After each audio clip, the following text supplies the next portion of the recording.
છો બધા મજામાં? તો આજે ઘણા દિવસ પછી આપણે વ્લોગ બનાવવાનું ફરીથી શરૂ કર્યું છે, તો સ્વાગત કરો છો તમારું અમારા વ્લોગમાં.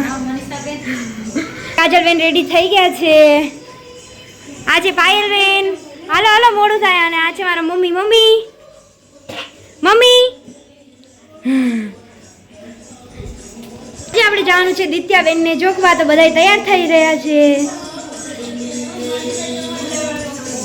તો આ છે આપણા ક્યુટ નિવાનભાઈ અને તેના મમ્મી. તો મારા મમ્મી અને મારી બધી બહેનો રેડી થઈ ગયા છે, તો હવે આપણે જવાની તૈયારી કરશું. તો ચાલો. તો હવે આપણા દેશી થારમાં આપણે બેસી ગયા છે અને નીકળી ગયા મંદિર બાજુ. તો સવારનો નજારો એકદમ મસ્ત છે. અને લ્યો આપણે પહોંચી ગયા આપણે જ્યાં ભાગ્યું રાખ્યું છે એ ખેતરે. મને તો ખેતરે આવવું બહુ જ ગમે છે. શું તમને ગમે છે કોમેન્ટમાં જરૂરથી કહેજો. તો ચાલો હું તમને અમારી જે ભેંસો છે એ અને મારા દાદાને બતાવું. આપણા ખેતરમાં આપણે પહેલાં વાળ વાવ્યો હતો, જે હવે કાઢી નાખ્યો. અને આ છે અમારી ભેંસો. અને હવે આપણે મળવાનું છે મારા દાદાને. તો આ છે મારા મહેનતુ દાદા. તો છે ને મારા દાદાની સ્માઇલ મસ્ત. તો આ છે આપણા દેશી થારનો આગળનું વ્યૂ. તો ફાઇનલી આપણે મંદિરે પહોંચી ગયા છે અને હવે આપણે કરશું અંદર જઈને દર્શન. અરે વાહ, કાજલબેન તો આપણી પહેલાં પહોંચી ગયા, કેમ કે કાજલબેન આવ્યા હતા બાઇક ઉપર. આપણે તો રહ્યા વ્લોગર એટલે આપણે તો બધીની પહેલાં જ ઉતરી ગયા. તો જો આ છે મારો નાનો અને ક્યુટ ભાણિયો ઋષુ. તો ઋષુભાઈ તો એની જ ધૂનમાં મસ્ત છે અને એ તો આગળ ચાલે છે. તો ચાલો હું તમને બતાવું છું આખા મંદિરનો વ્યૂ. તો આ ખૂબ જ સરસ છે. આ બેયને જો ઉંમરમાં મોટા થઈ ગયા પણ આમ તો નાનકડા જ છે. બધા પહોંચી ગયા છે મંદિરે. ભાઉ, કાજલ, સેજલ, પાયલ, બબલુ. બોલો હાય કરો બબુ. હાય. તો હવે દિત્યાના પપ્પા એને જોખવાની તૈયારી કરે છે. બેય છાબડા આપણે ચડાવી દીધા છે.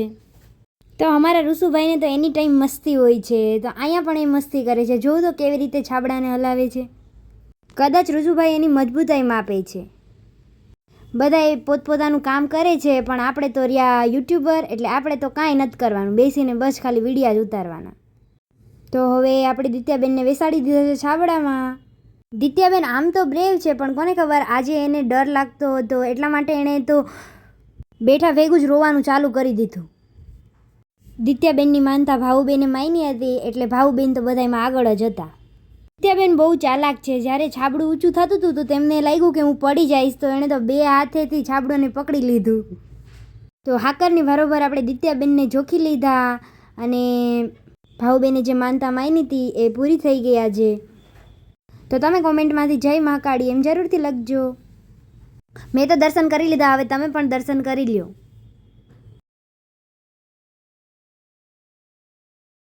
તો પાયલબેન પાસે છે દિત્યા અને સેજલબેન પાસે છે નિવાન અને આપણી પાસે છે ફોન. પાયલબેન ને સેજલબેન ફોટા પાડવાના એટલા શોખીન કે જ્યાં કેમેરો ખોલો ને ત્યાં તરત આવીને ઊભા રહી જાય. આ મંદિરની એક ખાસિયત છે, જો કોઈનો હાથ પગ ભાંગી જાય તો તે માતાજીની માનતા રાખી અને પછી અહીંયા હાથ પગ લાકડાને બનાવીને ચડાવી જાય.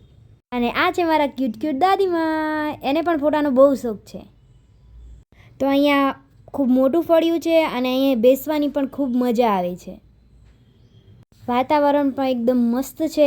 આ મંદિરે, આ એક જ મંદિર નહીં, આપણે જ્યાં પણ મંદિરે જઈએ ત્યાં આપણે કંઈક અલગ જ શાંતિનો અનુભવ થાય છે. તો હવે આપણે આવી ગયા સેજલબેન અને દિત્યાબેન પાસે. અરે વાહ, દિત્યાબેન તો લસરપટ્ટીનો આનંદ લઈ રહ્યા છે. તો માસી દીકરી અહીંયા લસરપટ્ટી ખાય છે અને હું પણ આવી ગઈ એમની પાછળ. દિત્યાબેનને એના સેજલ માસી બહુ ગમે છે એટલે એની પાસે ન રડે. તો આજે આપણે ઘણા સમય પછી યુટ્યુબ ઉપર પાછા આવ્યા છીએ. તો આપણે થોડુંક કામ આવી ગયું હતું એટલા માટે થોડાક દિવસ આપણે વ્લોગ નહોતા બનાવ્યા. તો હવેથી આપણા વ્લોગ ડેઈલી ચાલુ રહેશે, તો જોવાનું ભૂલશો ને અને સબસ્ક્રાઈબ કરવાનું પણ. આપણે મંદિરમાં દર્શન કરી લીધા છે, માનતા પણ ઉતરી ગઈ છે. તો હવે આપણે પાછા બેસી જશું આપણી થારમાં અને નીકળી જશું ઘર તરફ. થારમાં પાછળ રોદા લાગે એટલે આપણે તો આગળ જ બેસી. તો માતાજીની રજા લઈ અને હવે આપણે આપણા દેશી થાળની કંઈક વાત જ અલગ છે. ત્યાં મસ્ત સરસ મજાના ગીત વાગે છે અને ત્યાં ઘરે પહોંચી ગયા આપણે ઘરે. મિત્રો, યુટ્યુબર હોવાનો એક ફાયદો તો છે, બધાને સામાન લઈને ઉતારવાનું, પણ આપણે તો આપણો કેમેરો લઈને ઉતરી જવાનું. તો હજુ તો બધાય ઉતરતા હતા ત્યાં જ મારા પપ્પા કહે કે લાવો બધાય પૈસા. પછી પપ્પા અરે થોડીક મસ્તી કરીને ચાલો હું તમને મારા ઘરની બાજુનો વ્યૂ બતાવું. તો આ છે મારા ઘરની બાજુનો વ્યૂ, એકદમ મસ્ત છે. તો સબસ્ક્રાઈબ કરી દેજો. Okay bye.